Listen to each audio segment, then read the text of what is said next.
জুলাই গণঅভ্যুত্থানের সময় সংগঠিত মানবতাবিরোধী অপরাধের মামলায় ক্ষমতাচ্যুত প্রধানমন্ত্রী শেখ হাসিনার ছেলে সজীব ওয়াজেদ জয় এবং সাবেক আইসিটি প্রতিমন্ত্রী জুনায়েদ আহমেদ পলকের বিরুদ্ধে আজ সাক্ষ্য গ্রহণ অনুষ্ঠিত হবে।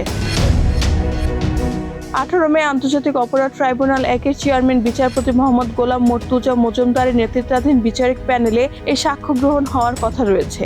এর আগে গত 3 মে মামলার ষষ্ঠ সাক্ষীর জবানবন্দি গ্রহণের দিন ধার্য ছিল।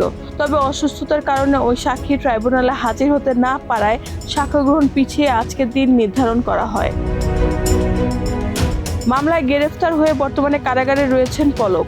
অন্যদিকে পলাতক থাকায় সজীব ওয়াজেদ জয়ের পক্ষে রাষ্ট্রনিযুক্ত আইনজীবী মঞ্জুর আলম আদালতে আইনি লড়াই চালিয়ে যাচ্ছেন। প্রসিকিউশনে আনা 3টি অভিযোগে বলা হয়েছে, জয়ের নির্দেশে 2024 সালের 14 জুলাই রাতে সামাজিক যোগাযোগ মাধ্যম ফেসবুকে উস্কানিমূলক কর্মকাণ্ডে জড়ান পলক। এর ধারাবাহিকতায় 15 জুলাই ঢাকা বিশ্ববিদ্যালয় সহ বিভিন্ন স্থানে আন্দোলনকারীদের উপর পুলিশ, আওয়ামী লীগ ও ছাত্রলীগের সশস্ত্র বাহিনী হামলা চালায় বলে অভিযোগ করা হয়েছে। এছাড়া ইন্টারনেট বন্ধ করে মরণাস্ত্র ব্যবহারে উস্কানি, প্ররোচনা ও হত্যাকাণ্ডের সহায়তার অভিযোগ আনা হয়েছে তাদের বিরুদ্ধে। অভিযোগে বলা হয়, এসব ঘটনায় রাসেল, মসলিউদ্দিন সহ 28 জন নিহত হন। পাশাপাশি উত্তরা এলাকায় আরও 34 জনকে হত্যার সহায়তারও অভিযোগ রয়েছে। রেহানা বেগম, প্রজন্ম 24।